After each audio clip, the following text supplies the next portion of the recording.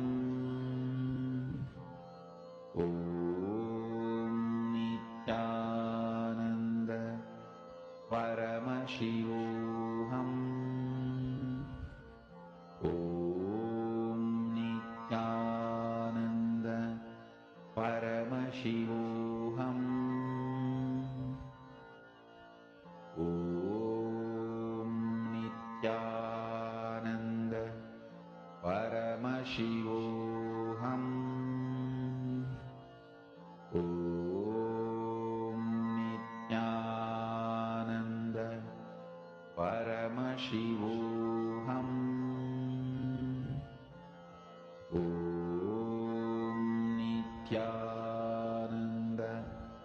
Om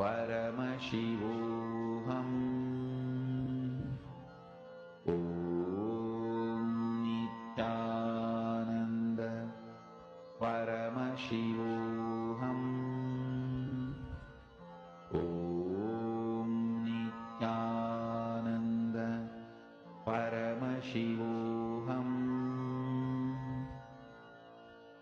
Om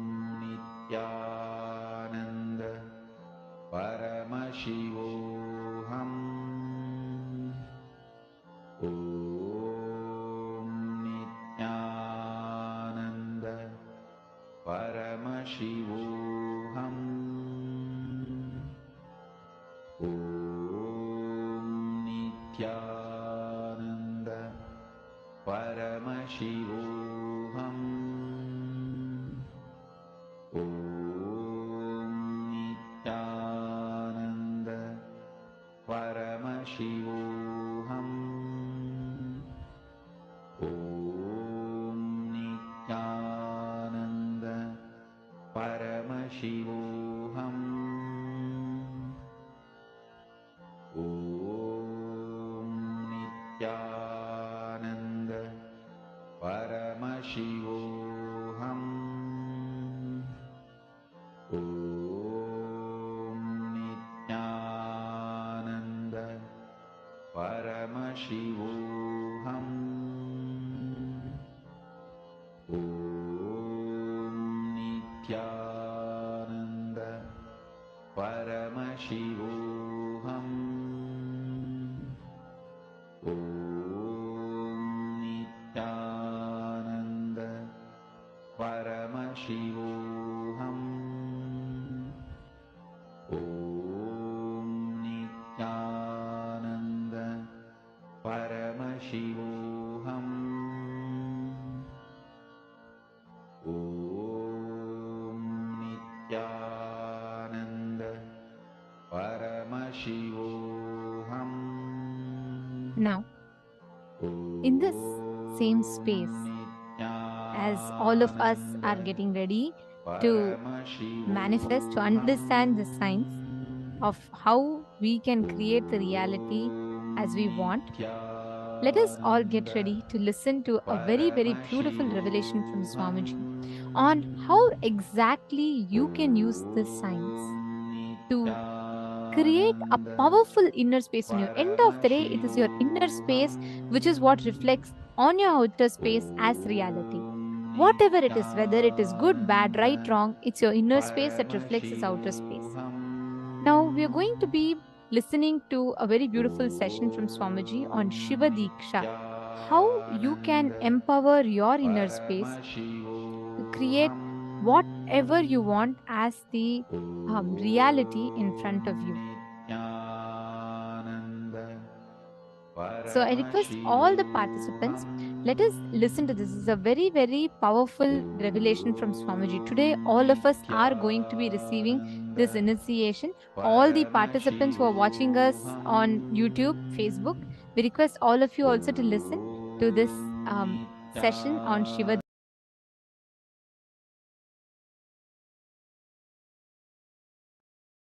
Shiva Diksha is all about shifting the way you function from powerless cognitions to powerful cognitions. That's all.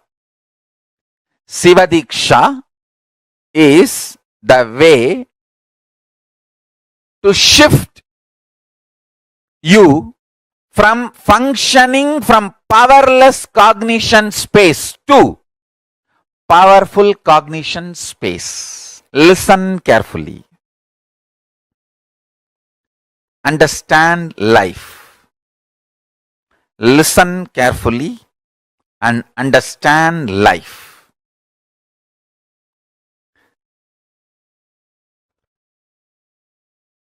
I will repeat. First,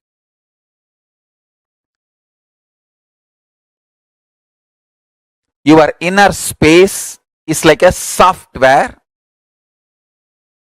which decides how your life will be. That's the first understanding. Second, if the inner space is filled with powerless cognitions, powerless, suffocating,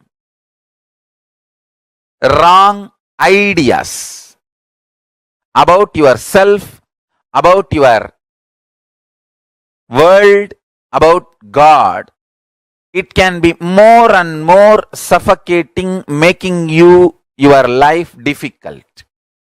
And if you can start building the content of your inner space, powerful, start functioning from powerful cognitions, truths, understandings about you, world and life, you can become enlightened, manifest powers and all possibilities. Now listen carefully.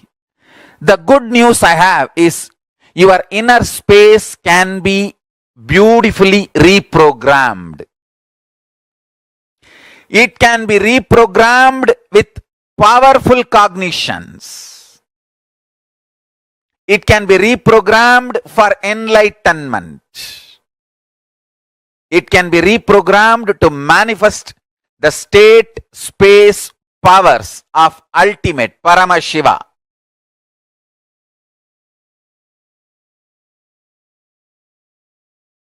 I am describing the whole sacred secret as it is. Maybe at some time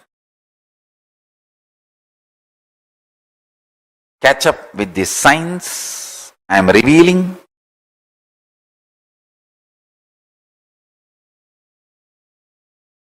Listen, listen intensely. Maybe the modern day science will catch up with what I am revealing at some time. Sooner the better for the humanity. Listen. Your bioenergy is left inside your body when you assume the body. Like a snake, it just goes into your Mooladhara chakra and rests coolly in the Paramashiva Bodha. Between the age of 0 to 3, the first activity starts at one point. You start feeling, I exist. We say, na, the time I remember me. That happens between 0 to 3. The earlier it happens, better for you. The earlier it happens, the being is higher conscious. People who never miss that prajna, I exist, are incarnations. They miss just for a few days or few weeks, but within 1 or 2 months, get that I exist, are yoga prashtas. I have so many yoga prashtas in my Gurukul.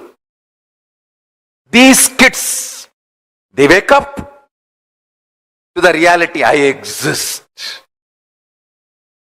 Visualize your bioenergy as snake, and that idea you exist, that prajna, is the Nagamani. The golden diamond develops on your bioenergy snake's third eye, on that forehead. Now, when that starts, that is when your life starts. The perception of your life, the experience files of your life, good, bad, right, wrong, the binary logic or the Nyaya Vaiseshika logic, whatever you evolve as your existence or the lessons of your existence starts happening from that time your prajna starts feeling its existence. Prajna means you start feeling I exist, me, I am conscious. Now, that I exist starts developing upadhis. I am male, I am female, I am good, or whatever. I am good in something, I am. So this upadhis, the identities, ideas, patterns starts getting evolved in and around you. Listen.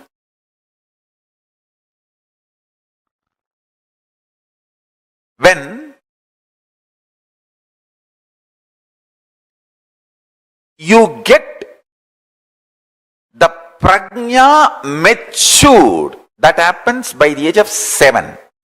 The prajna means that your existence getting matured at the age of 7. By the age of 7, that starts happening. That is the time you start developing your will. This is what I want. This I don't want. This is the way I will be. This is not the way I will be. That will starts getting developed.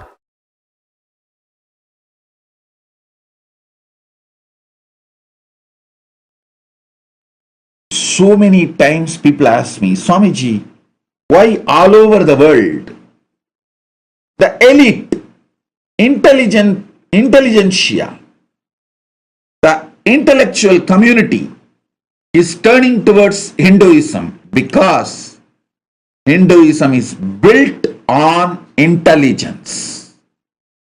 It is built on intelligence. Our first initiation into Hinduism for any child is not based on some beliefs. The Hindu baptizing methodology is not based on any beliefs. It just teaches you how to awaken your consciousness, intelligence. The first baptizing, Hindu baptizing initiation statement is Bhur-bhuva suvaha tat saviturvarenyam barho devasya dhimahi diyo yona prachodayat. I meditate on the highest intelligence which awakens my intelligence. I cognize the highest tejas which awakens my intelligence.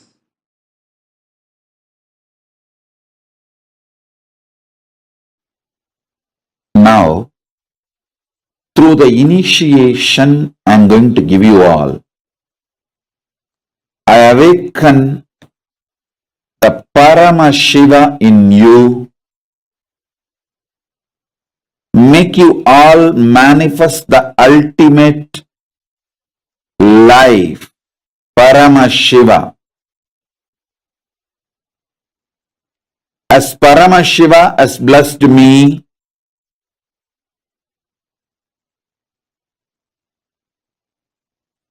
He Himself has manifested in me, I will make Him manifest in you all now, because He has authorized me to manifest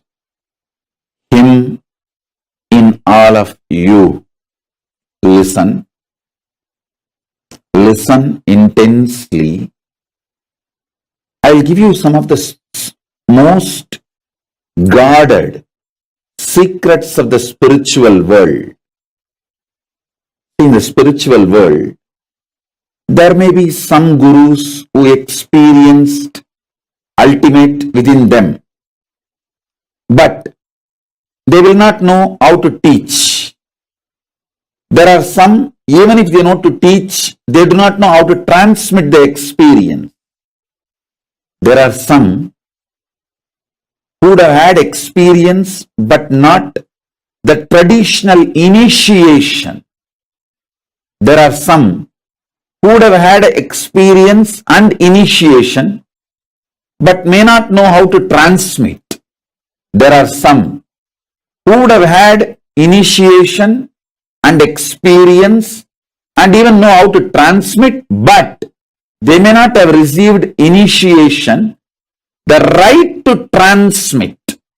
That's called Acharya Abhishekam. Even if you know the method to transmit to others, you should be ritualistically initiated, authorized by the Guru Parampara through Acharya Abhishekam. Means the right to initiate others should be given to you ritualistically by the right authorities. There are some who may have capacity to transmit the initiation, can in turn initiate others.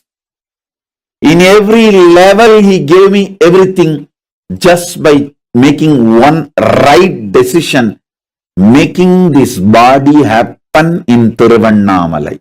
That ecosystem gave all the 16 things needed for an ultimate guru. Intellectual knowledge, enlightenment experience, right to transmit the intellectual knowledge, right to transmit the experience, proper initiation into intellectual knowledge, proper initiation into enlightenment experience, proper initiation to initiate others into intellectual knowledge, proper initiation into initiate others into enlightenment, proper initiation to initiate my disciples to authorize them to initiate others into intellectual knowledge, proper capability to initiate my disciples to teach others the intellectual knowledge, rightful initiation to authorize my disciples to empower others with enlightenment experience, proper initiation to initiate my disciples to empower others with enlightenment experience, initiating my disciples into enlightenment and initiating them to transmit enlightenment in every level, totally 16 level. All 16 he showered on me. All 16 he blessed me. So with his grace, compassion and the authority,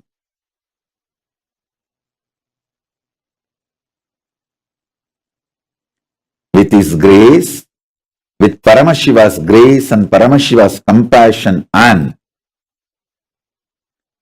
the authority Paramashiva showered on me directly and through the unbroken Guru Parampara, chain of Guru Parampara, I initiate all of you into Paramashiva Jnana, Paramashivadvaita, intellectually, experientially, ritualistically and giving the Shaktipada, Shaktinipada initiation. So understand this initiation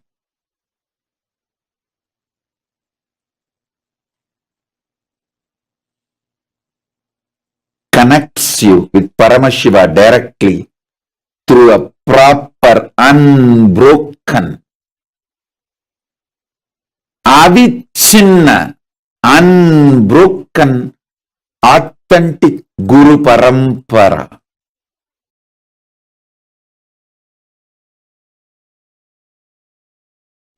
See, I'm going to give you 5 initiation now.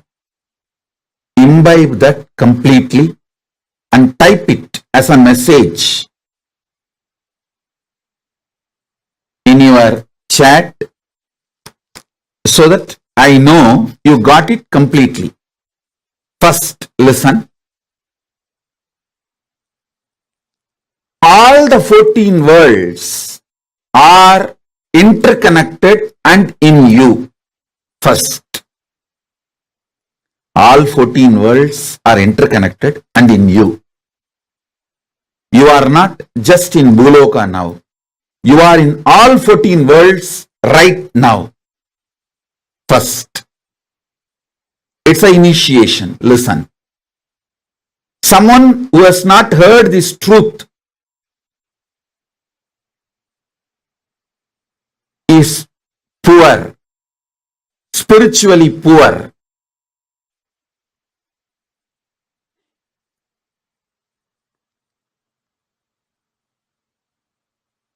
So listen. First initiation.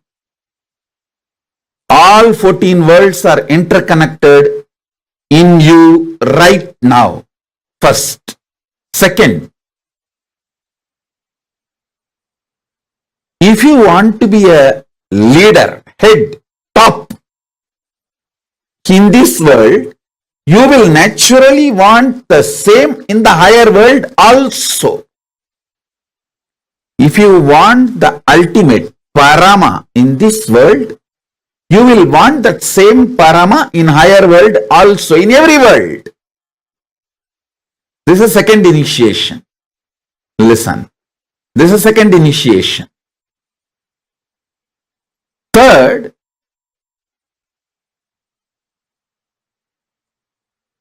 in this world, only one can be ultimate. But in the higher worlds, anyone who wants to be ultimate can be ultimate. That is why there is no jealousy or competition. Paramashiva enjoys more people becoming Paramashiva. That is why it is called higher world. In the lower world, everyone wants to be ultimate, but no one can be ultimate. They beat each other, kill each other, destroy each other to become ultimate, but nobody becomes ultimate. That is why it is called lower world. Understand? The algorithm, programming, nature of the higher worlds, lower worlds, this world I am describing. In this world, one can be ultimate. That's why so much jealousy, competition. In the higher worlds, as whoever wants, they can become ultimate. The more ultimate, more Paramashiva celebrates. That is why no jealousy in the higher worlds. That is why it is called higher world. In the lower world, everyone wants to be ultimate, but nobody can become ultimate. They just beat each other, kill each other, destroy each other. Finally, nobody is ultimate in the lower world. That is why it is called lower world. In lower world, nobody. In this world, somebody. In higher world, everybody. This is the algorithm, programming, basic, fundamental way of functioning of the higher worlds, this world and lower world. This is the third initiation. This is the third initiation. The fourth initiation, listen. To become ultimate, you don't need any qualification other than being initiated into the truth. Your free will, pure will, is capable of making you ultimate. Fourth initiation. Fifth initiation, the greatest. Sit right now. I'll breathe the super consciousness, supreme consciousness of Paramashiva in you right now.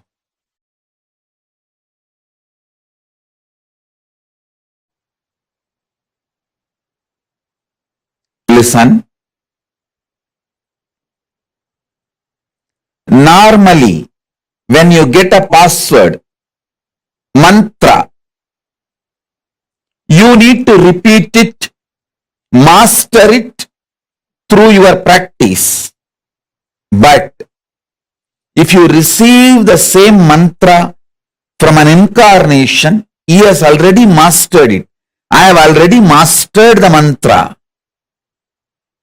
This key will directly start working for you. You do not need to do anything specific, special. For example, normally, if you receive a mantra with a 5 syllable, you have to do akshara laksha, means 5 lakh times you need to chant that mantra to achieve the mastery over the mantra. It's called akshara laksha. Each syllable 1 lakh time, 100,000 time. If you get 8 syllable mantra, 8 lakh times you have to repeat it. But with me, I have already mastered this. So to all of you, I am giving this key. You can directly start applying it, using it. Listen.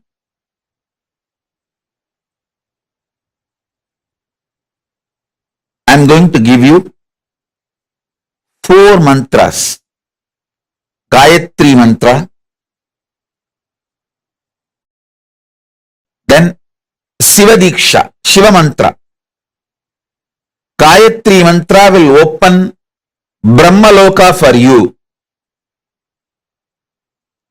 It will give you access to Parabrahman. Samaya deeksha, Shiva deeksha mantra will give you access to Paramashiva. And I will be giving you Mahavagya, which will give access to me directly. It means which will give access to all gods and all the lokas. So listen. You can use these keys any time you want. Please listen. I am an extremely responsible person. Whether it is some simple headache and physical problem, or grave dangers and crisis, health crisis or business crisis or life crisis or accident, any crisis, use these mantras. I guarantee you I will be there with you. I am the cosmic 911. I will be there immediately to attend, protect, take care, do everything you need.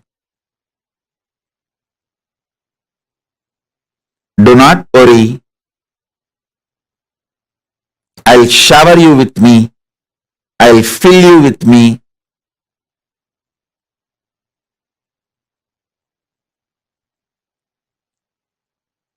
I will manifest me through you.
Shiva Diksha literally programs our inner space to be able to receive and manifest the highest space and experience of Paramashiva.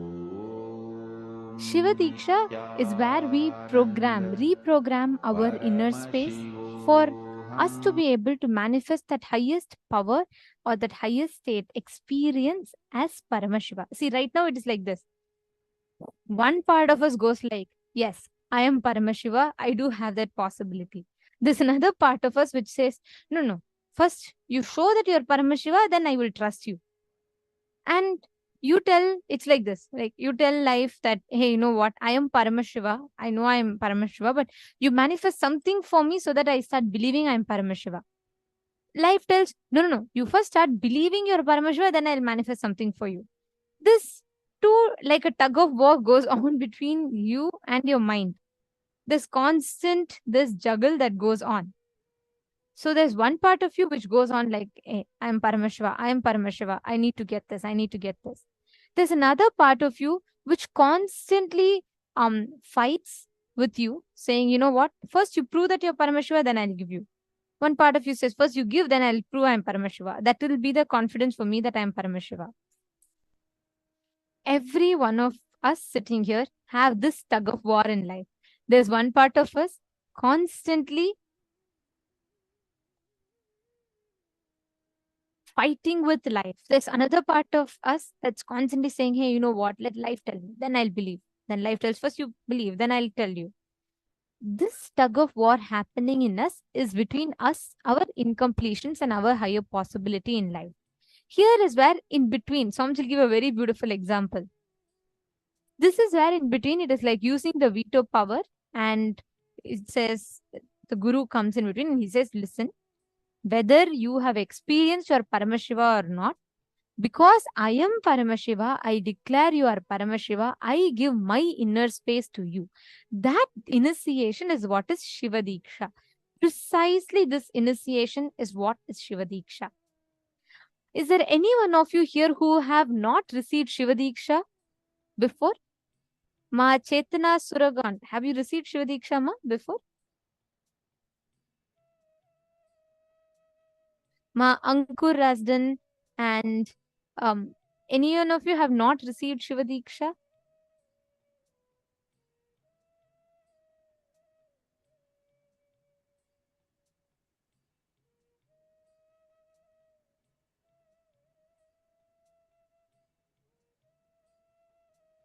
Okay, Ma Bhuma Cannon. Ma Bhuma, from which place are you, ma? Sorry, I might have missed your message. Probably would have replied earlier. Ma Dhanita also has not received Shiva Diksha. Okay. Madhvanita, from which place are you?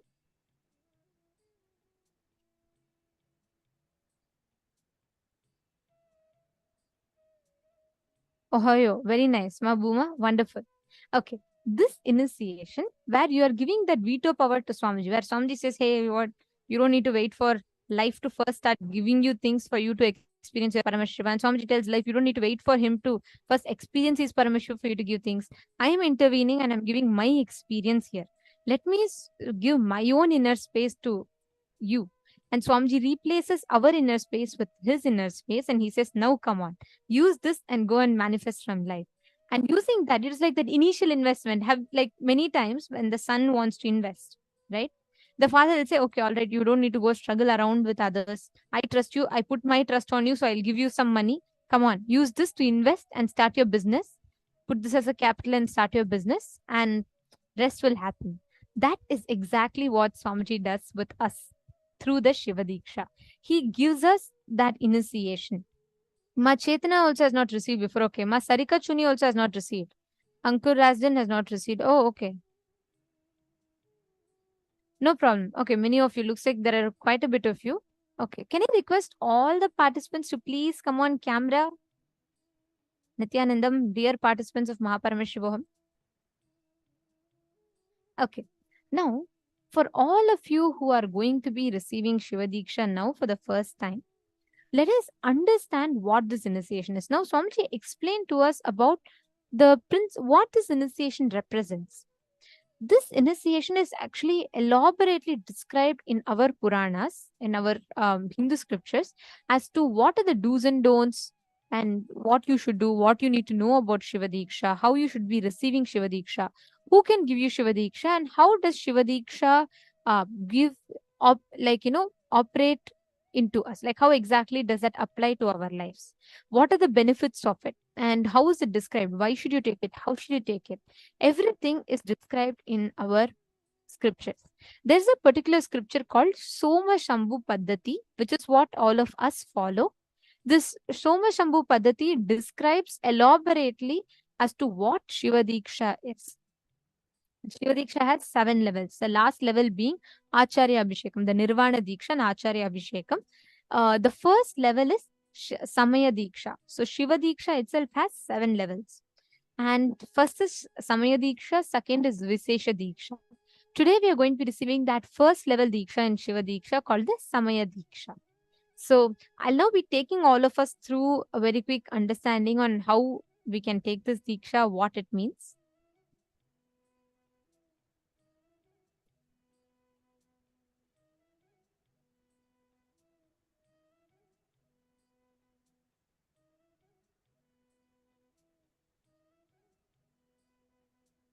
So the procedure for receiving the Samaya Diksha, the Shiva Diksha, is of 3 ways. The first one is Mantra Diksha. So there are 3 Dikshas and you will all be receiving all the 3 Dikshas today. The first being Mantra Diksha, second being Jnanavati Diksha, and the last, most important, being the Kriyavati Diksha. So Mantra Diksha is where the avatar transmits the experience in the form of mantras, sacred sounds, energy vibrations. The second is the Jnanavati Diksha. Jnanavati Diksha is where Swamiji initiates us, gives us the initiation by doing the sacred mantras, and he transmits that energy and experience to us. The Kriyavati Diksha is where through the ritualistic process, the initiation happens. Through the Homa and the ritualistic process, the initiation happens to us. So these are the 3 types of Diksha that constitutes of Shiva Diksha.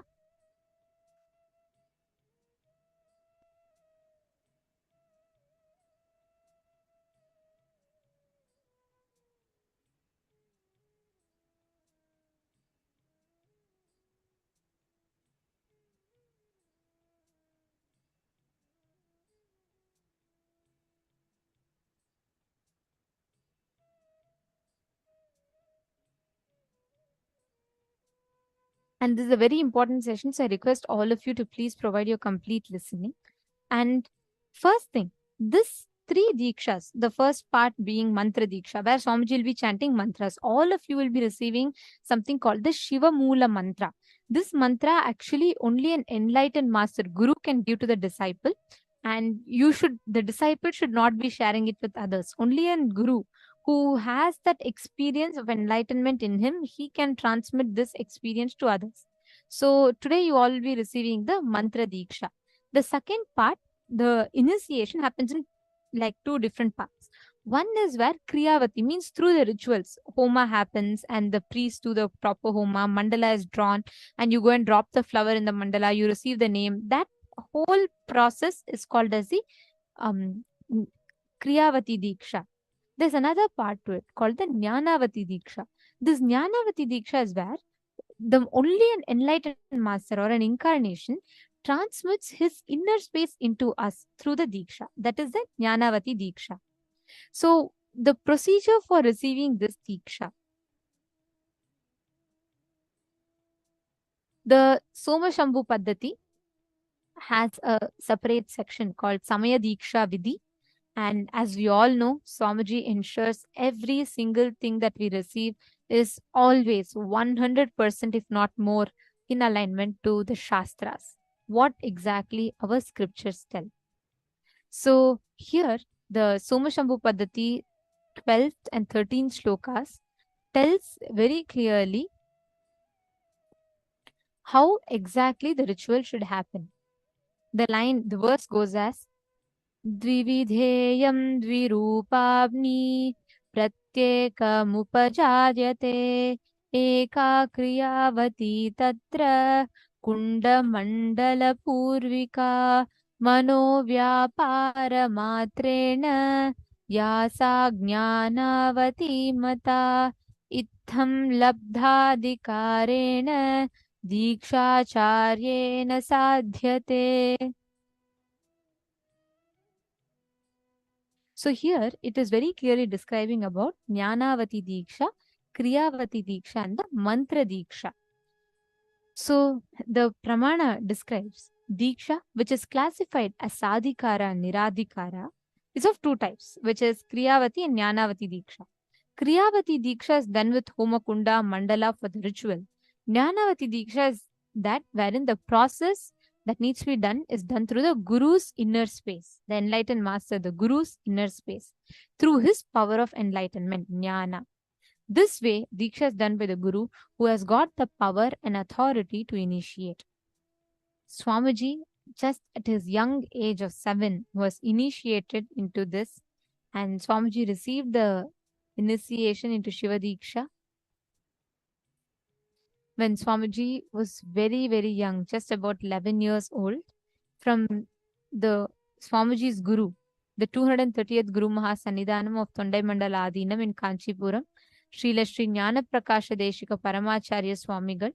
Swamiji had received the initiation, and it was that time where Swamiji was conferred the title as the 233rd Guru Mahasannidhanam, under directly from the 230th Guru Mahasannidhanam. At the age 11, Swamiji had delivered his first public discourse on this ultimate truth. So this is a very important part, and I request everyone to please listen completely. Here, all of you can see the mandala, correct? This mandala is called the Sadashiva Mandala.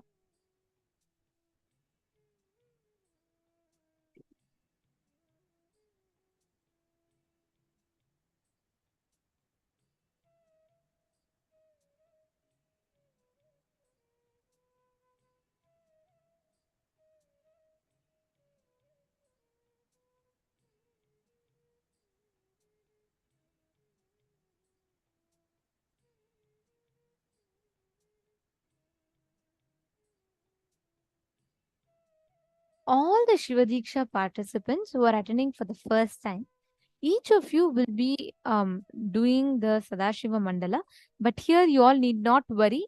because we understand each of you are from different places and you may not have all the items to procure available to you. So taking that into account, you need not prepare the mandala this time, and as always, as the previous times as well, we will be showing the mandala for you all to offer. But it's important that you understand, so you don't need to worry about preparing this mandala. We will be projecting the mandala from live from Adi Kailasa. So you don't need to worry about preparing the mandala, but it is important that you understand the significance of it, the purpose of the mandala and the significance of Sadashiva mandala.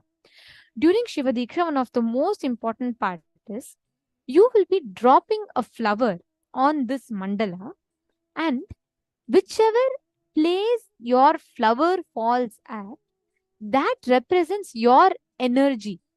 And as per that energy, you will be receiving the Shiva Diksha spiritual name. So you all can take a closer look at this. Here, if you see, this has the yellow color lingam that you're seeing. So it consists of 4 Shiva lingas and a circle in the center. So the first yellow color Shiva linga is rice mixed with turmeric. The black color Shiva linga is rice mixed with carbon deposit, the soot. And the third white color Shiva linga is just raw rice, white color. And fourth, the red color Shiva linga is Shiva linga mixed with kumkum. The kumkum is put on the rice. And the center circle has a layer of all the 3 colors. And this mandala is drawn on the white color cloth.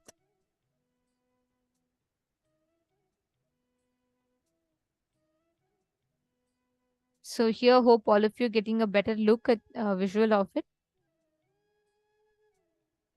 So you will have the lingam facing the north is the red color, west is the yellow color, south is the black color, and white is the east is the white color. Now, one most important thing, please, I request everyone to make note, especially if you're receiving for the first time. If you are offering the flower, you will be standing facing the east. So you should be standing in the eastern direction. Sorry, not facing the east. You will be standing in the eastern direction. So you all can see here. You will be standing in the eastern direction, facing the western direction.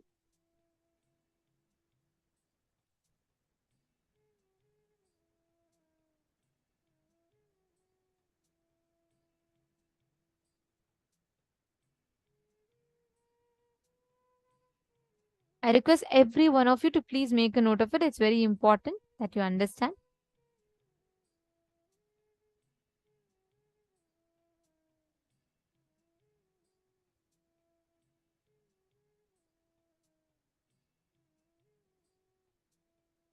Actually, each of you can take a few minutes to please write this chart. I request every one of you to please write this chart.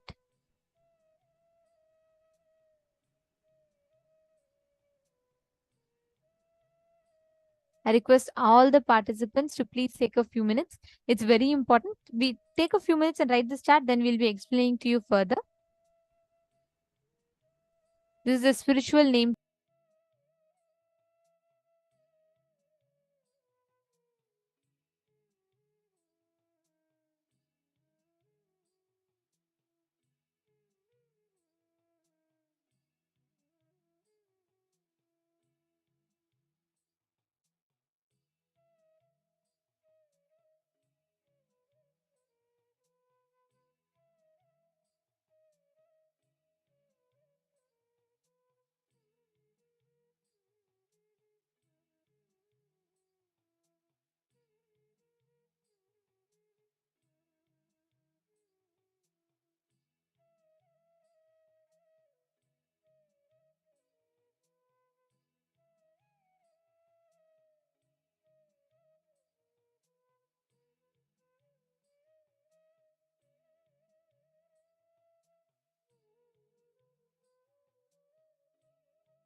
Yes. So hope all of you have written down. Now, this is the name chart, like to make it easier for you all. So now that you have written this down, please understand Satyojata is the white color face of Shivalingam that you're all seeing.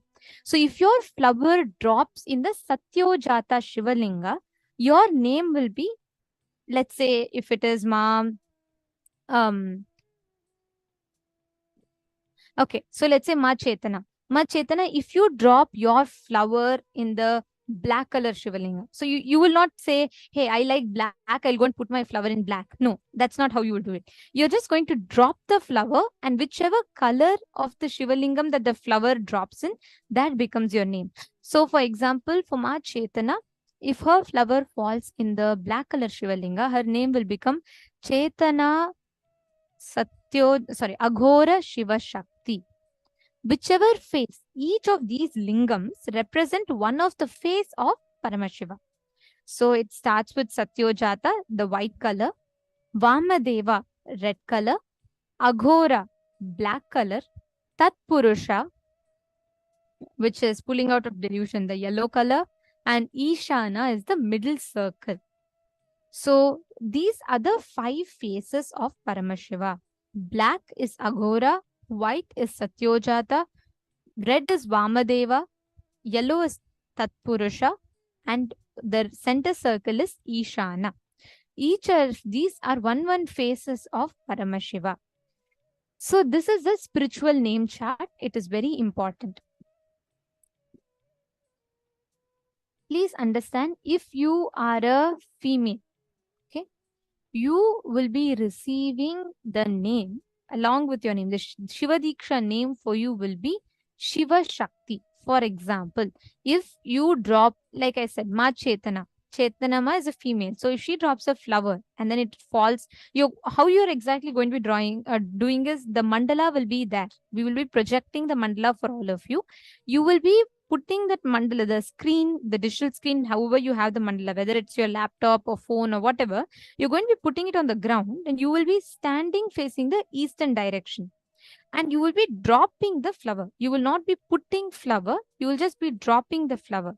So whichever color the flower falls on, that becomes your energy. That becomes your spiritual name. So if Ma Chetana is just dropping a flower and it falls on the red color Shiva Lingam, then she will be Chetana Vamadeva Shiva Shakti. Let's say Robert is dropping the flower. If Robert Aya is dropping the flower, then it falls on the same red color. He will be calling himself as Robert Vamadeva Shivam. So if you're a male, you will be having a suffix called Shivam. If you're a female, you'll be having a suffix called Shiva Shakti. Yes, Ma Stephanie, I will show the spiritual names chat also. Yes, don't worry. I'll show the spiritual names chat as well. So far, are all of you with me? There are so many of you who are receiving it for the first time today. So I just want to make sure you're all not missing it out. So you're all going to be receiving your spiritual names.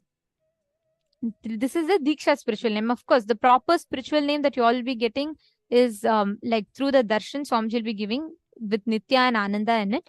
This is the Deeksha name. You all can take a few minutes to write down this chart as well. So if you are a female and a male, respectively, please put for each of the colors.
Yes.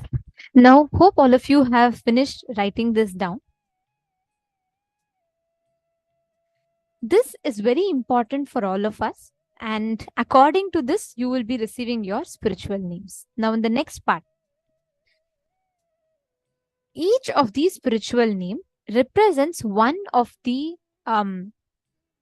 phases of Paramashiva. The second part of Shiva Diksha is receiving the Rudraksha Kantamala, and the initiated beings who receive the Samaya Diksha, the Shiva Diksha, are gifted with the sacred Rudraksha Kantamala. So this Kantamala, if you see, this is called the Kantamala. You all can see here. This is called the Kantamala. This Kantamala is which the Rudraksha which gets energized with the Shiva Mula mantra, and this holds the energy.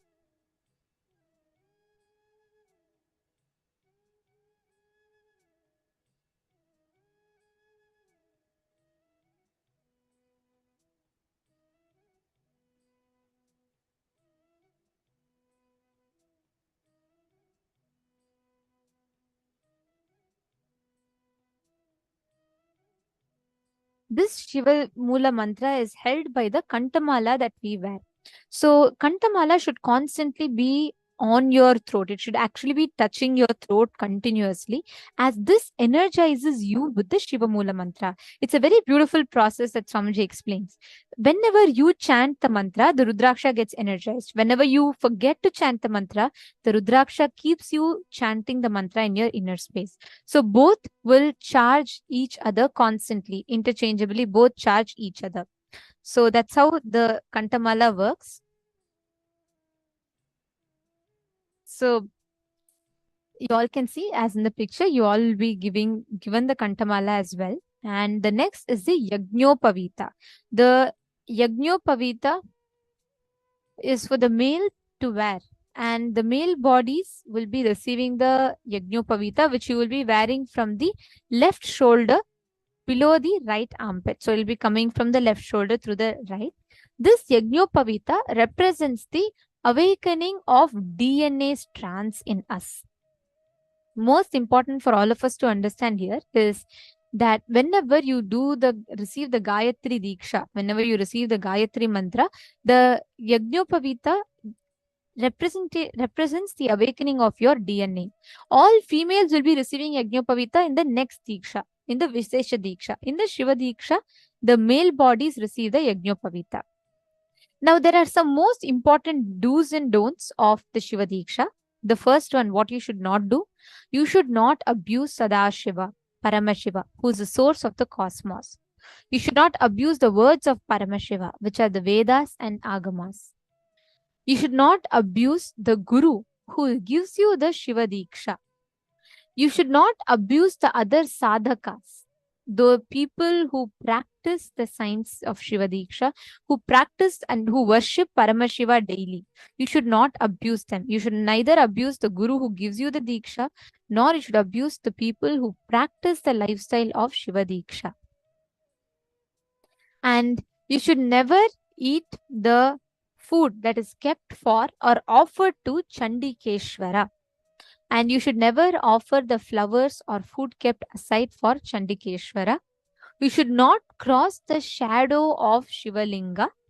And you should be making sure that you are wearing the Kantamala at all times. This is the Kantamala that you all see here. This is the Kantamala. And we request every one of you, once you receive the Shiva Diksha and you will be receiving the Kantamala, you should be wearing the Kantamala at all times. It protects you. The Kantamala literally acts as your protection, as the Kavacham. And it constantly protects you. And how many of you want to take this Shiva Diksha today? We are actually going to be projecting the form for all of you. All of you can sign up and everyone can take this powerful Shiva Diksha initiation today. The best news about this is that you will see, just by one initiation, the very software with which you operate will start getting upgraded. You'll have a new software upgrade, like your apps getting upgraded. That's what exactly you are going to be experiencing during the Shiva Diksha.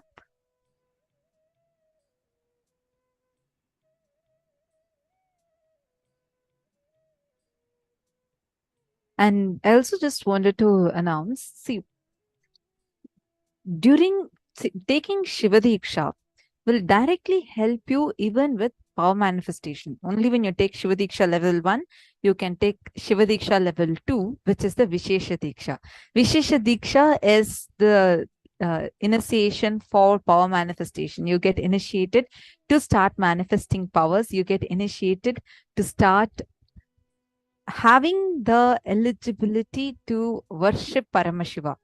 So that is the next level Deeksha, and we'll be having it in a few days' time. But only if you take Shiva Deeksha today, you will be receiving the Vishesha Deeksha, the next level Deeksha, when we are having it in a few more days. And if you have already taken Shiva Deeksha before, you do not need to take it again. If you have been initiated into Shiva Diksha by Swamiji, whether it was in the Paramashivam program, Paramashivoham program, or it was when you attended physically, like when there used to be, like every week we used to have the Shiva Diksha initiations happening.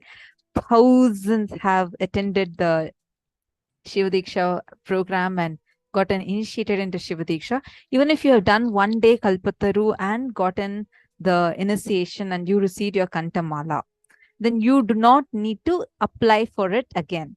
You can just say you have already taken the Diksha. When we are going to project the form, you can go fill up the form and you can say that you have already been initiated. So you can also sit and receive the initiation again, but you are not getting re-initiated into it. It is just Swamiji is going to be blessing all of us again. So you don't need to actually go and offer the flower or do the mandala thing again. If you have done it once, that's enough. See, the difference between the spiritual name and the Deeksha name, what we are going to be receiving today is called as the Deeksha name.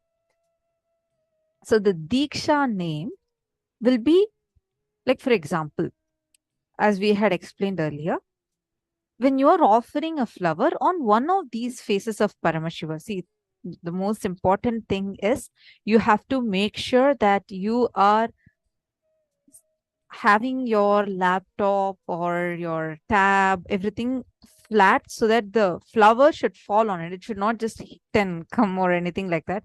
If you're logged in through a desktop, we recommend you to be logged in through your desktop. Just for that mandala process alone, you can log in through your phone, offer the flower on the mandala, and you can log out. Because, or you, if you are not having this option, then you yourself can draw the mandala wherever you are, and you will be able to offer the Shiva Diksha.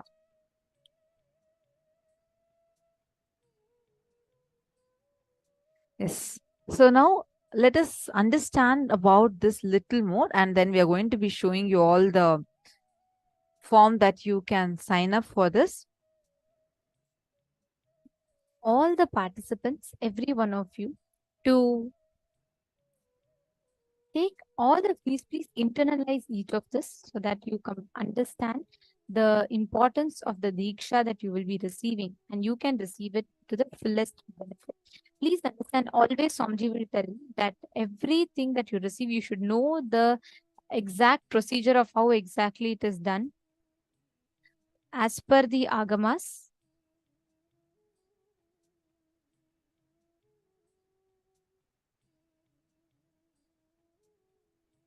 So it is very important that each of you receive the Diksha exactly as it is described. And you also should understand the significance of why what is done. Why is something done, how it is done, and what is done.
link for all the participants to sign up.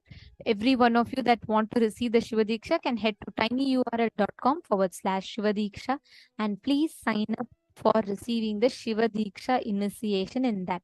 If you are receiving for the first time and if you are receiving a re-initiation both, you can sign up. Please sign up in tinyurl.com/Shiva Diksha.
Support desk team has posted the link for all of you in your Zoom chat, so you all can go ahead and sign up. If you are missing, please make sure you're asking in the chat again. Our support desk team will keep you posted with a link. Now, since morning, we all have been understanding about one very powerful science. How powerful our inner space is. We learned the power of our inner space, tapping that Chidambara and understanding how you can recreate your future, how anything that you want, you can reclaim the power of your inner space.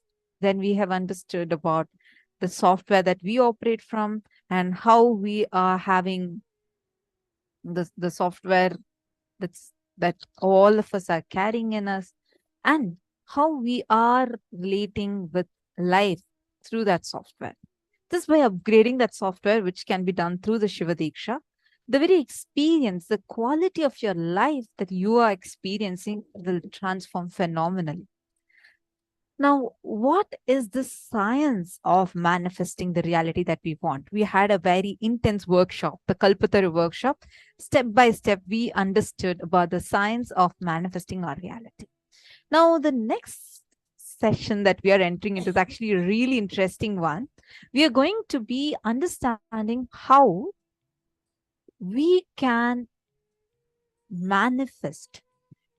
Like you can choose a date in the calendar and you will be able to manifest exactly what you want within that date. This process is called as planting your future. Literally, you planting your future, asking what you want to manifest by what date and manifesting it. So this is the session, the consciously planting your future session that all of us are going to be experiencing. How many of you want to experience this?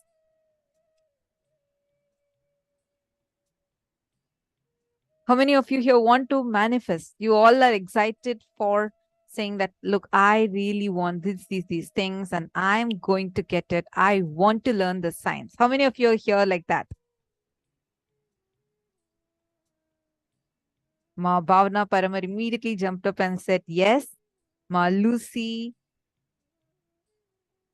Ma Chetana, nice. See so many more, yes, flying. Ma Rema Umesh, Hedi Shlak, One Christine, Ma Pooja Kumar, Ma Susan, Ma Christine Jones.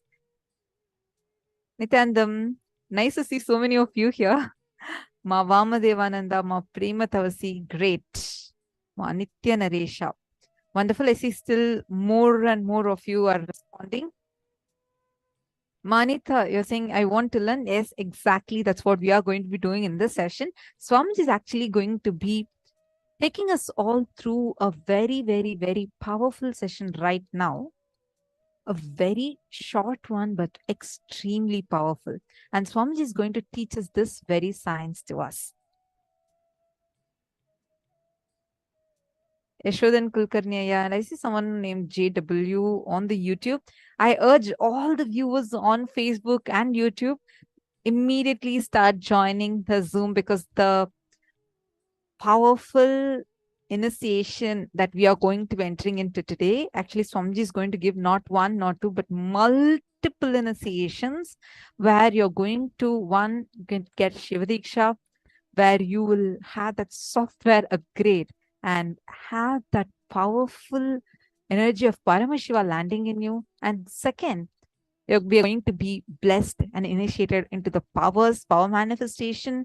Your third eye is going to be awakened today. You're going to get a Kalpataru blessing. So whatever boons you want, you will get blessings from Swamiji. Not just that, Swamiji is going to read every one of your messages and directly respond to you. And this is available exclusively only on the Zoom, only on the two-way video conferencing. So you need to immediately sign up, jump in. Do not miss out on that. And we are also going to be receiving the initiation into Sampragnata Samadhi, where you are going to experience a deep feeling connection with Maha Ganapati, with your Ishta Devata, and get the power of feeding Ganesha. So a lot of things are there today. So make sure you are not missing out on this. Go ahead, immediately join the Zoom rooms, and you can ask us any questions that you want in the Zooms as well as on the social media platforms. But darshan is exclusively available only for the participants that are sitting with us on the two-way video conferencing. Okay, so now without further ado, let's enter into the session. So Swamiji is going to be explaining to us the science of how we can consciously plant our future. Now, what does that actually mean? Every moment you have the power to create what you want, but we don't know how to harness this power. We are going to do a very unique power manifestation where you're going to use your consciousness, your conscious power to manifest any reality that you want. And Swamiji is going to explain us the process now, and right after that, we will be doing it. So let's listen to the revelation from Swamiji. Lucy is asking, there's a question. Shiva Diksha is level 1 or level 2 for today's registration? It's level 1. More. Today is Shiva Diksha, level 1. Samaya Diksha, so it's level 1. Are all of us clear? Nithyananda, Joyce, where are you from? Nice to see you here. Ankur, Razdan, Nithyanandam. Okay, let's enter into the session now.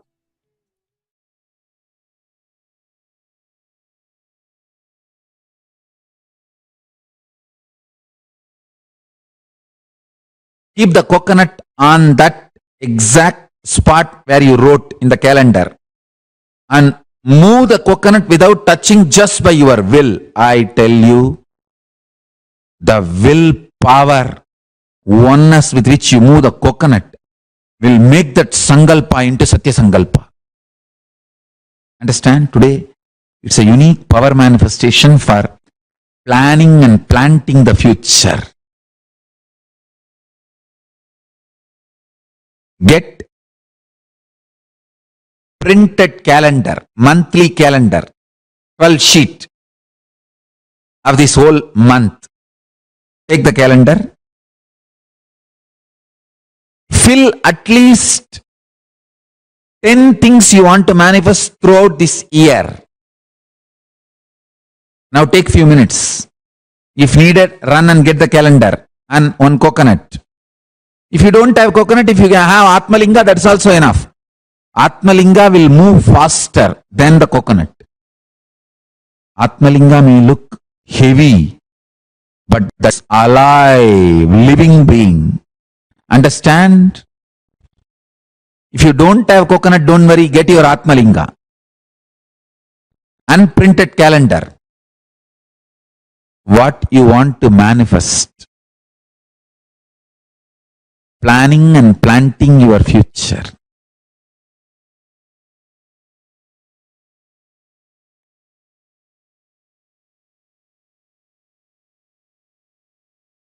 Planning and planting your future.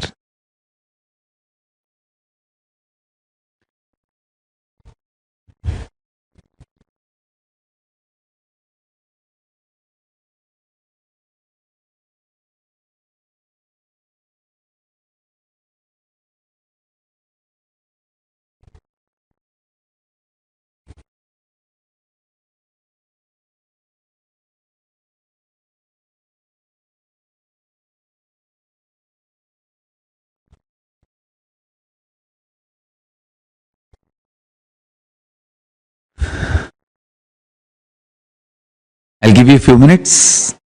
Get the calendar, Atmalinga, coconut, everything. Let's start.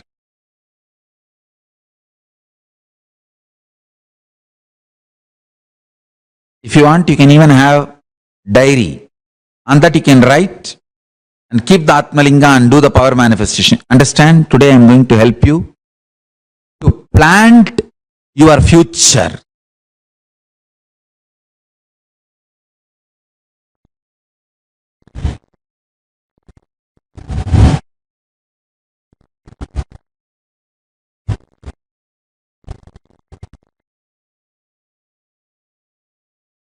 Listen. Please listen. First, come to the space of oneness.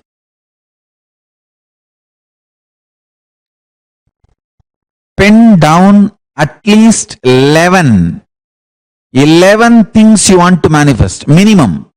Maximum you can go even up to 365. But minimum 11. Exactly on the same date you want to manifest that, pen down. I'll give you a few minutes. Come to the space of oneness. Decide you are planting your future and pen down this. Listen carefully. Don't have a SDHD. Don't have self-doubt, self-hatred, self-denial. Whether I'll be able to manifest this or not, will it happen or not, forget about all that. Pen down.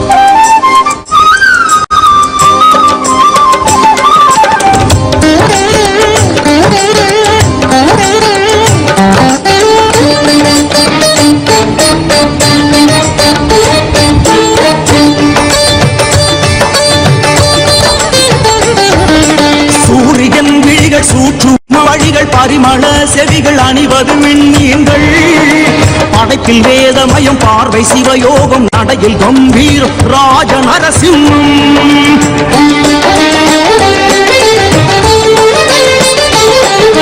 சூரியன் விழிகள் சூற்றுமம் வழிகள் பரிமள செவிகள் அணிவது விண்மீன்கள் படைப்பில் வேதமயம் பார்வை சயோகம் நடையில் கம்பீரம் ராஜ நரசிம்மம் ஆள் காட்டி விரலோடு பெருவிரலை சேர்த்த விதம் ஆள் காட்டியமையாளும் ஸ்ரீருத்ர சதாசிவம் மனதில் எப்பொழுதும் குரு ஈசா உன்னாட்சி மறவாது கைதொடுவோம் தருவாயே அருளாசி சதாசிவ பிரம்மம். Then I'll guide you.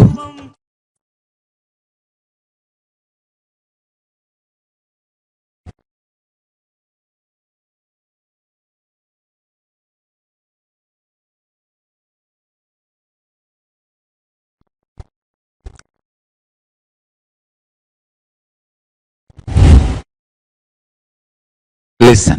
Now, I'll initiate the participants who are waiting for today. Samaya Deeksha, Mantra Deeksha. All over the world, many people are receiving Mantra Deeksha, Samaya Deeksha today. After the initiation, I'll lead all of you into the power manifestation, oneness process. Then you will all manifest powers today. So all the participants, even if you are already initiated, please listen to the mantra intensely and chant along with me. Here I am giving the mantra. Please first pick up the Gayatri Mantra card. The card on which Gayatri Mantra is printed, please pick up that and chant along with me. Om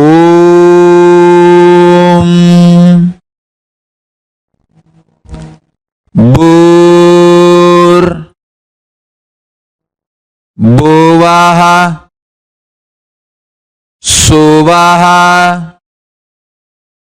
Tat Savitur Varenyam Bhargo Devasya Dhimahi Dhiyo Yona Prachodayat.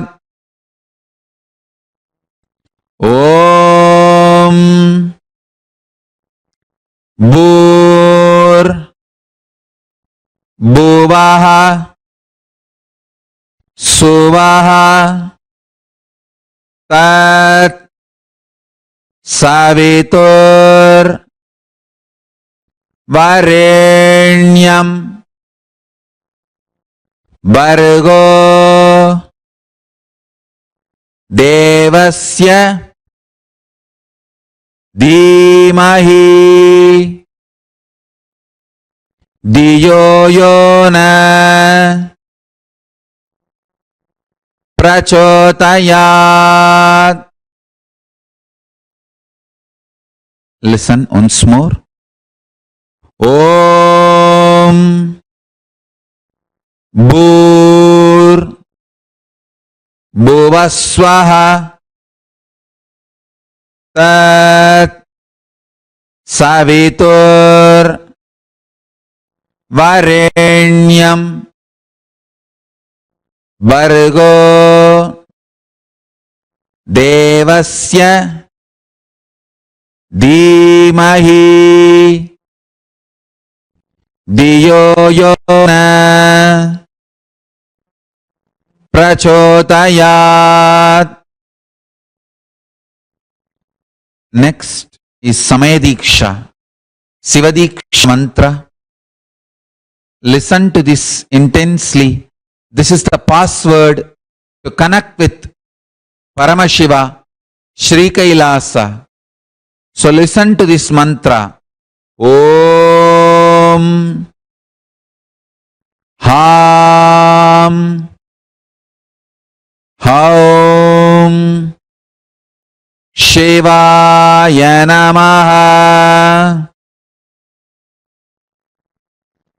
Om Ham Haum Shivaya Namaha. Om Ham Haum Shivaya Namaha.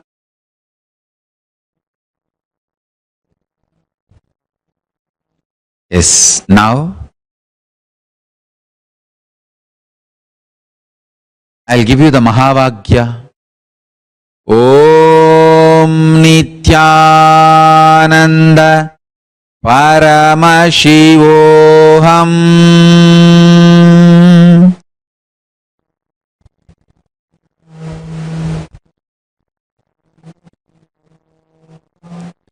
Om Nithyananda Paramashivoham.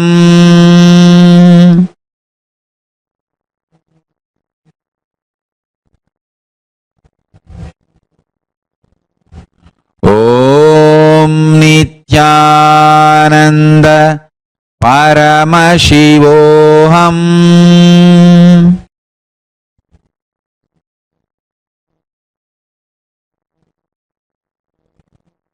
Now, listen carefully. Gayatri mantra, which I gave you first. Chant that 11 times every morning. Second, the Siva Deeksha mantra, Samaya Deeksha mantra. Chant that 108 times after the puja in the morning. Mahavagya, Om Nithyananda Paramashivoham. Chant whenever you want to manifest powers. Now, let's start the process of oneness. Keep the Atma Linga in your hand and sit straight. You don't need to close your eyes. You can be watching the screen. You can sit with open eyes. You can see me walking in and around. Everywhere you are all sitting. and initiating each one of you,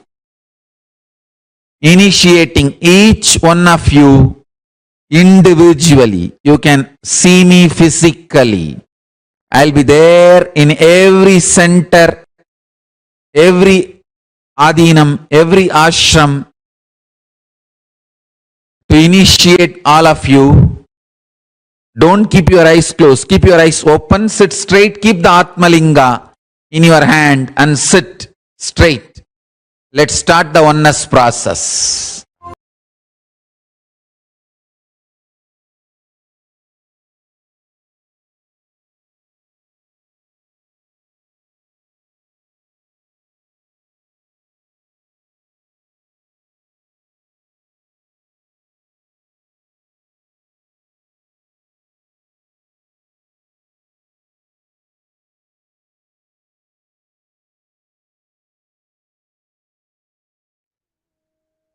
Yes. Sorry for the technical glitch.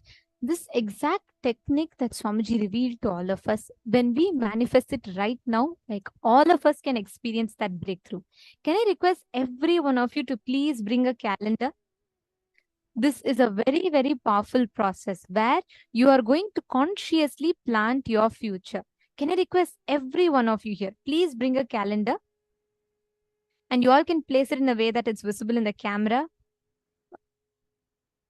Ma Joyce, Ma Lucy.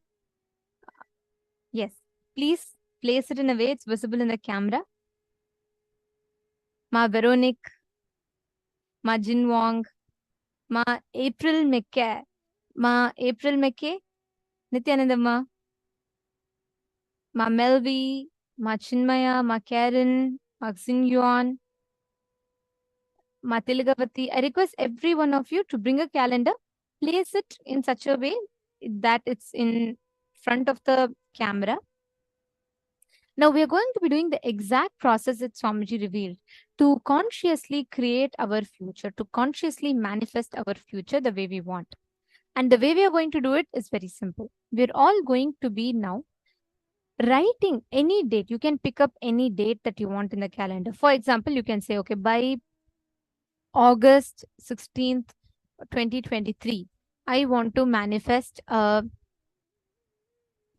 more staffs in my business. Or I want to manifest this project to be completely sealed and it should be $1 million project. Write with date, write it as precisely as possible. Do not write generic. Don't say, okay, I want to become a millionaire.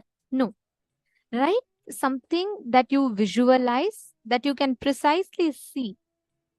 Even if you're writing you want to be a millionaire, write how. You want to win a lottery or you want to manifest a job, write the consciously write what is the reality you want to manifest by what date. You can pick any date that you want and you're going to write it down. Ma'am, Mansi, you're asking if your electronic calendar is okay. Preferably not. Like Swamiji said, to get a physical one and for us to write it. And each of these steps, even if you have this plain paper, you can create your own calendar. Even that is also okay. So you can create your own calendar and with that you can do that fine.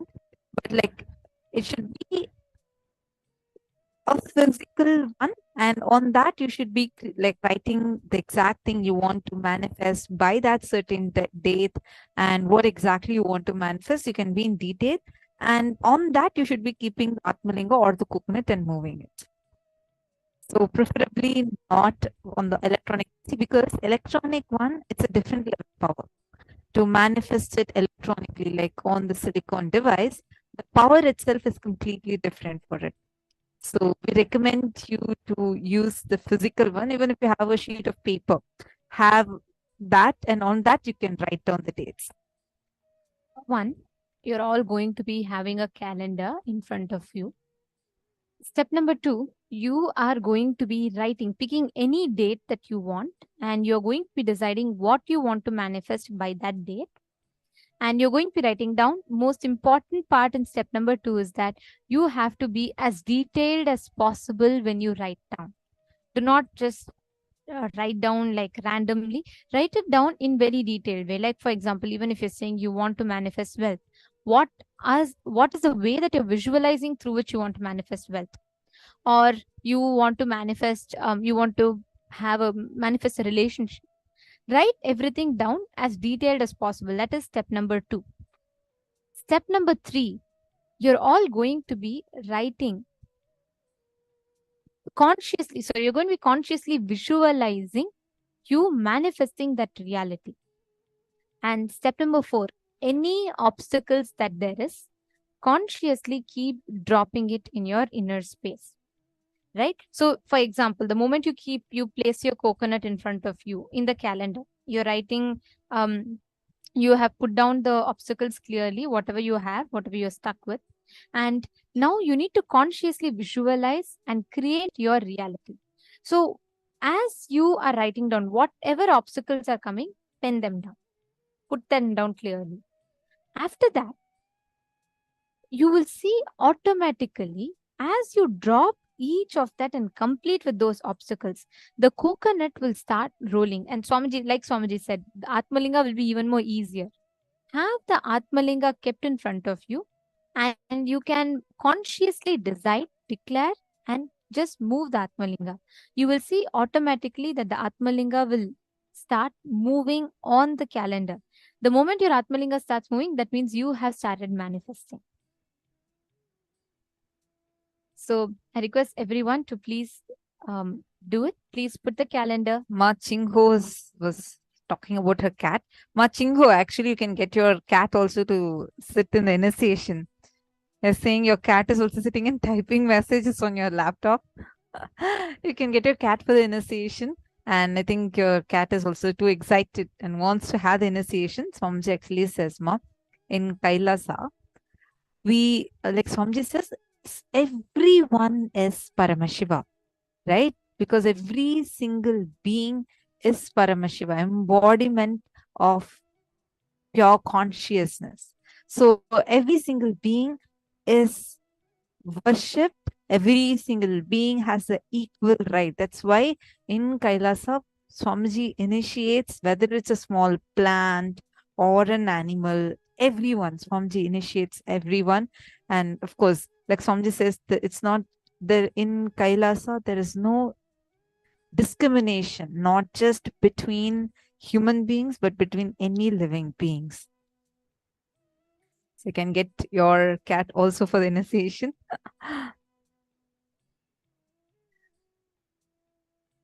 So now, are all of us ready? See, whether you manifested this power before or not, I request all of you to get the calendar now and start writing down what exactly you want to manifest. Ankur Razdan is asking, what exactly is Atmalinga? I'm going to show to all of you.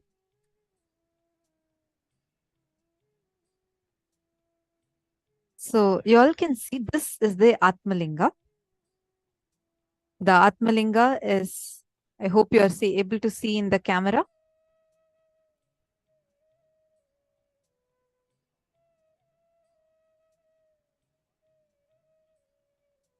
You're able to see, Ma? I'll just show to all of you. So this is the Atmalinga. Now, you all can see that this Atmalinga that all of you are seeing, here is a Shri Chakra, right? Like you're able to see the Shri Chakra drawn. And this is called as a Shri Yantreshwara Linga. And this is energized and blessed by Swamiji and given. And this contains Paramashiva in the form of Linga and Paramashiva Shakti, Devi Para Shakti in the form of Shri Chakra, and Guru Swamiji in this Bindu. So the top one is, this is the Atmalinga, and Swamiji energizes and blesses each one of us with this Atmalinga. Like Swamiji says, Angushta Matra Purushaha, the thumb-sized soul. This is what all of us carry in us. That is that consciousness. We call it as Atma, Rama, Atman, anything. So that is that thumb-sized soul. This is a representation of the thumb-sized soul and the representation of the entire cosmos. And so powerful, because like the moment you want something, like you can just talk to your Atmalinga, and we'll have a very special initiation with the Atmalinga during the Vishesha Diksha.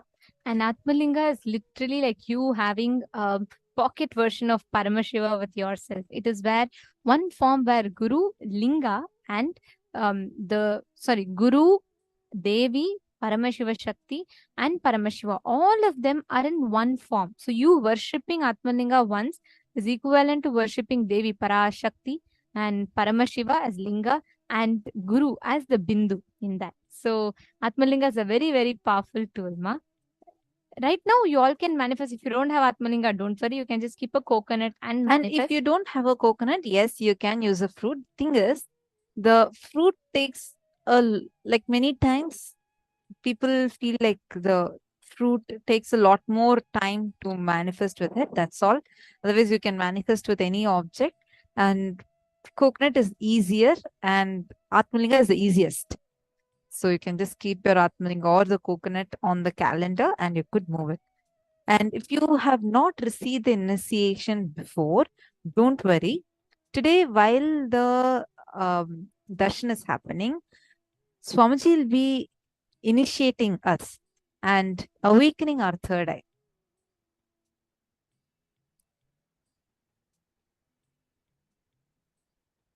And Swamiji will be blessing all of us to be able to manifest. Ma Kalyani, you should not keep it in your hand. See, once please take a calendar. In the calendar, choose the date. For example, okay, by August 20th, I want to become a millionaire. By August 30th, I want to be able to get a huge house. So you can go to that date and you can write down exactly what you want. Even if you want someone to come and complete with you, you want a relationship to become good with someone, choose anything. Right now, start with one. Choose one date and write that one date and keep the coconut on that. Take a calendar, write down what you want on that particular date. Keep your coconut or your Atmalinga on that date. Wherever you have written, keep it there, and just without touching, you should not touch. Look through your third eye intensely, and the coconut will roll. You have to roll the coconut through the power of your third eye. And most important thing, Swamiji revealed in the Kalpataru video, right? It is like you have the will. Whichever aspect your will decides to empower, that is what manifests. So each of you have that will with you. Same way, now with your conscious will, whatever you empower, that becomes reality. So consciously visualize. Understand, now when you're visualizing, it is like remember the canvas, correct? So you're writing it on the canvas, whichever you are visualizing. So consciously visualize and declare that as reality. Understanding so far, all of us clear with the process? Can I see so many of you sitting here? Ma Sumita Som, Boda, Karin, Anita, Anna, Melvi, Ma Chinmaya, Keek Ziao, Ma Lata. So many of you here. Can I request all of you to please come on camera? Nithyanandam, Krista Galactica, Mary Long, Nayana Patel, Adela, Matilagavati, Deepika Praveen, Chandra Malay Swami, Ma Amrita Vandini. Can I request everyone, please come on camera now? Nithyanandama Mary Long, thank you so much for turning on your camera. Nice to see you. Nithyanandama Krista, Karen Nithyanandam, Melvi Nithyanandam, Ma Lata Nithyanandam. So lovely to see all of you. And Malita Sege, I wanted to tell you also, I saw your message. Don't worry about your health. Just sit. Understand, this is an ecosystem. The energy of this group is such that just that intense experience, the way Swamiji is radiating intensely, will automatically bring healing to your system. So don't worry. You just relax and sit back and do as much as you can. You don't need to force yourself through all. But as much as you can, just be relaxed and be here. Automatically, the healing will happen. Actually, when we manifest this power, you all can keep manifesting this power. I just wanted to share. First time when Swamiji had initiated us into this power manifestation, right? This was in 2010, 16 in the courtyard, within Swamiji's courtyard. We all got the initiation. And it was like a very special initiation. Swamiji had initiated all the kids. And like the kids were manifesting it in a crazy way. Like there was one kid who will just look at the coconut and smile. And as she moves her face, the coconut used to like move along with her. And literally, like as if we all have played with these magnetic toys, right? Like you have two magnetic toys, and then as you move one closer, the other one keeps moving in whichever direction you want. Literally like that. And first, as soon as Swamiji initiated and the Balasans are all manifesting, I had a strong fear. I didn't attempt actually. I thought, like, what if I attempt and I don't manifest? What to do? So many kids are manifesting. This is one kid. I think she also was manifesting. She just went to the tree and like the coconut tree and made a coconut fall from the tree, and like just manifesting it in crazy way, just through third eye, like no touching the coconut. And there was another person for each one. They had another part. The other partner was holding the coconut in their palms. This is the very first time the power came. Like Swamiji had initiated us into the power for the very first time. And everybody were manifesting in a crazy way. And I was like, oh my God, will I be able to do it like this? And the thing of, okay, I want to get the result, I have to also manifest, gave me a strong fear saying that what if I am not able to? So I hesitated, and then I tried once. For a few seconds, I tried and then decided, okay, see, it's not moving for me. I'm just giving up. I didn't attempt at all. And 1 week passed and all the kids were manifesting. Then Swamiji started initiating more kids that were not in Gurukul, but like who were coming for the program. Swamiji started initiating them. Swamiji initiated a lot of program participants. Everybody were manifesting. I had such a strong self-doubt in me. I thought like, this may not come for me. And we were having a program, the Nithyanandam program that was happening. It's a 10-day program where like all the kids from all across the globe come and gather, and we conduct a free 10-day workshop for them. The kids also receive the initiation, and there's like children starting from the age of 7 all the way up to 18. All types of ages were there. And we are now to demonstrate and show the power to all the kids who have come for the program. I had just walked into the hall. I was oblivious of what was happening, and I was just going to join, like, to conduct the program, just entering the hall. And we had our mentor, one of our mentors. She was sitting on the stage. She was like conducting the program. And all of a sudden, she announced saying, okay, Ma Tattvapriya, you're going to demonstrate this power. I was like, what? Demonstrate the power? Like, I had never attempted it before. And I didn't tell her actually that, okay, I have not done this power before. I didn't tell her any of that. I just looked at her and then she said, come on, you can do it. Swamiji will manifest. All the participants are all sitting around me and they're all like looking at me, and now I need to manifest in front of them. See, many times whenever you push, see, right now with our logic, we'll already come to the conclusion this will not work, and we'll be trying to fight with ourselves. Okay, try a bit, it may work. And then one more side says strongly, no, it will not work. So this war keeps going on for all of us inside us. Am I right? But when it comes to like a survival need, you will be like, the survival need will push you to, you have to surrender to Swamiji and you will manifest. That's the same situation for me. And like when so many of the children are standing like in around me, about 600, 700 children were there for the program. And I'm in the hall and I get the coconut, I keep it in my palm. I had to surrender. I had no other choice. It was like that pushed me to go beyond my logic for that few minutes. And I just kept the coconut in, like, the other person, one other kid who was in the program, that participant, one of them was holding the coconut. The moment I just chanted the Mahavakya once, it was like an instant connection happened. After that, like the coconut not just moved, it's just started like standing, rotating, doing all gymnastics. Understand the power. That was my first breakthrough in this power manifestation. After that, we all started doing it continuously like a marathon, and we all started like manifesting that power. But that was my first ever breakthrough. See, understand, we are currently holding on to our self-doubt, thinking, God, what if this doesn't happen? Or already thinking, I didn't do any penance, yoga, nothing. How will this manifest suddenly for me? Look, I have done this in my life.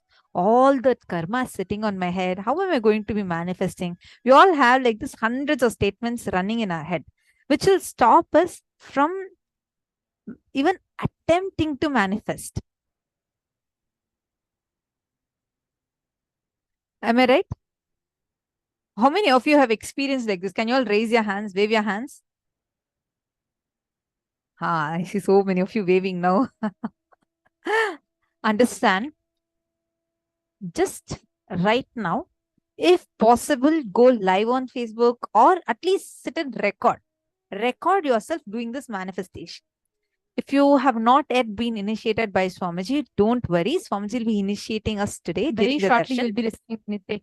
Yeah, 8 o'clock Eastern Standard Time. And time is already 6:35. So we have very, very less time before we enter into the darshan. Swamiji will be initiating us. So just be here and get the initiation and try it, but record. Do this record. Put yourself, like you can call your friend and say, I'm going to be manifesting this power. Like put yourself in that mode, okay? Because that's when we will be forced to go beyond our logic. Like we'll push ourselves to saying, okay, just follow the process. You will be able to manifest. And it's very, very easy. And imagine and see, Swamiji is saying, you just need to sit. You're sitting in your room, your bedroom, fine. You can just sit wherever you want. You can be wherever you want. Sit, connect with Swamiji, and just move your one coconut on your calendar with your third eye. He will move the cosmos for you. And your $1 million will just like that manifest. Whatever you want. I'm giving $1 million as one example.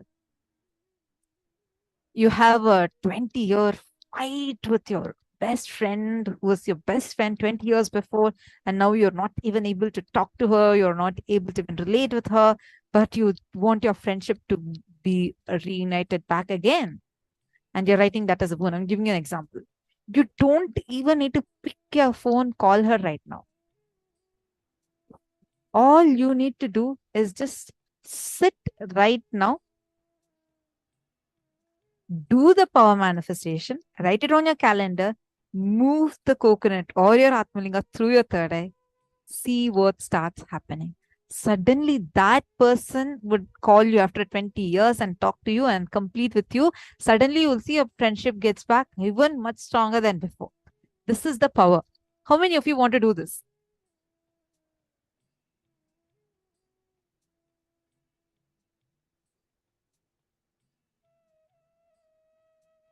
Great. Wonderful. Just sit now and manifest. Just focus on the power manifestation and you will see Swamiji will do it through you. Just sit, chant the Mahavakya. You'll easily be able to manifest.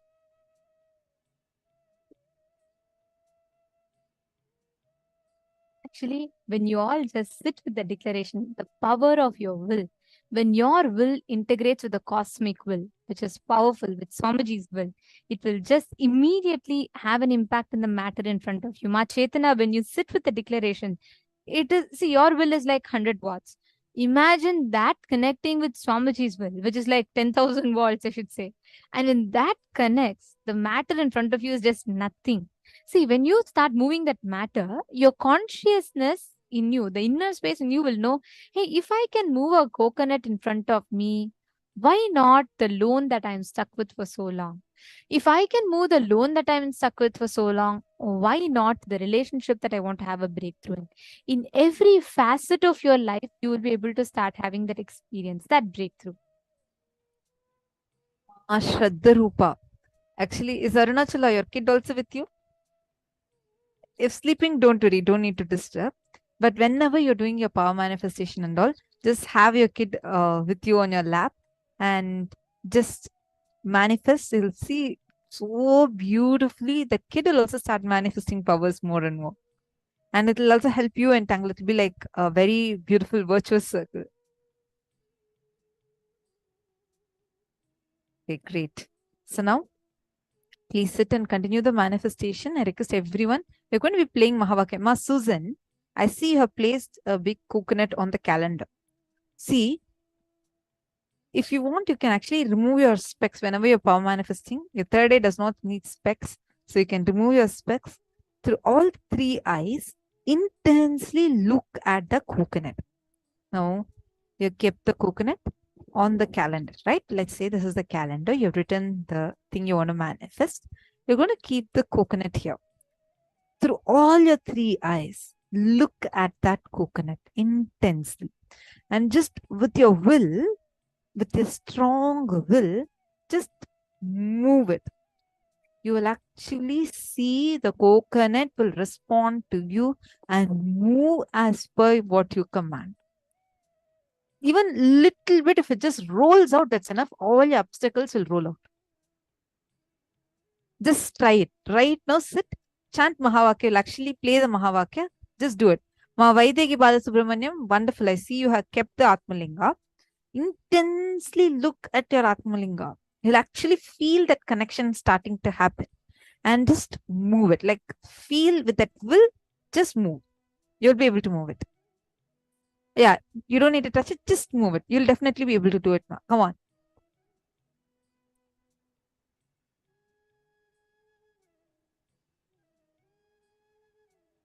Nithyananda Manasi, nice to see you.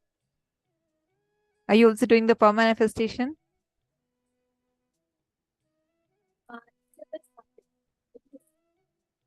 With your head, neck, and spine in a straight line always, because your will consciously gets directed towards the result that you want to manifest.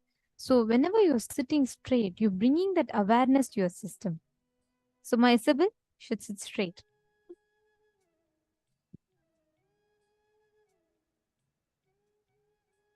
Create that will consciously.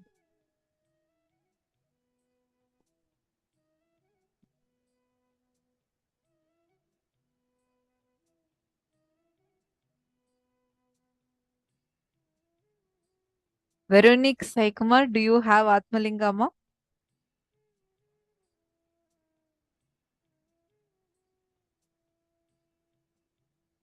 Wonderful. Ma Sophia, sit straight, chant the Mahavakya and visualize it. See, it's very important that you visualize. Visualize what you want to manifest continuously. You want to manifest the job, or you want to manifest the relationship. You want your friend to call you and you want to talk to her.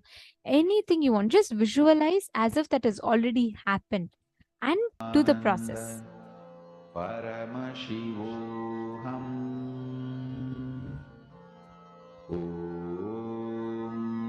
Nithyananda Paramashivoham. Om Nithyananda Paramashivoham.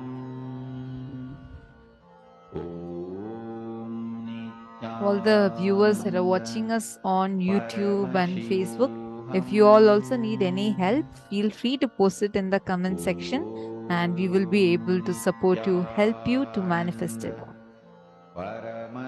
All the viewers that are watching us right now on YouTube and Facebook. And most importantly, since darshan is starting in about just about an hour or so, please do not miss. Join the Nayana Deeksha, meaning you can join the two-way. You all can go to paramashivoham.org and you will be able to join the program. Please join in the Nayana Deeksha so that you can receive the darshan. Just a gentle reminder, darshan will be exclusive only on two-way video conferencing. It will not be live on social media platforms. So to not miss the darshan, please make sure you're joining in the program, the darshan.